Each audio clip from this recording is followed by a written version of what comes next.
Well, now, US President Donald Trump has again warned that he would consider sending the military to Venezuela. Speaking to the American network CBS, Trump also said that he had turned down a meeting with President Nicolas Maduro. In the wide-ranging interview, Trump talked about keeping troops in Iraq to, quote, watch Iran. So for more on this, Kristen Saloomey joins us live from Washington. So President Trump again repeating the warning that all options are on the table. Of course, we've heard this from his national security advisor, the possibility of military intervention in Venezuela. Absolutely. Not a lot of specifics, not a lot new, but President Trump did reiterate what members of his cabinet have been saying, that all options are indeed on the table when it comes to seeing a transition of power in Venezuela to the opposition leader that the United States has recognized, Juan Guaido. He wouldn't specify what would justify military action, but he did say that he will not meet with Nicolas Maduro, the president. He said that he had turned down the offer of a meeting some months ago, and that at this stage, the United States is, quote, very far along in the process.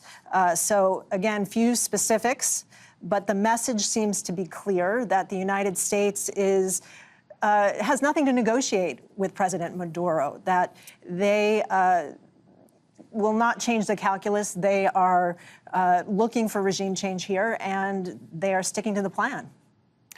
Now, Kristen, at a time when we have heard about a US troop withdrawal from Afghanistan and Syria, for that matter, President Trump appears to be taking a different position on Iraq.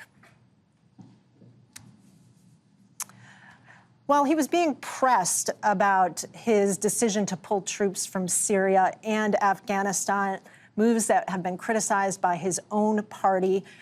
He said that the United States had spent a fortune on its base in Iraq, and so he would plan to keep that base open to keep tabs on the Middle East, but particularly Iran. Of course, yes, as you've mentioned, the United States has been negotiating this deal with the Taliban for a withdrawal from Afghanistan.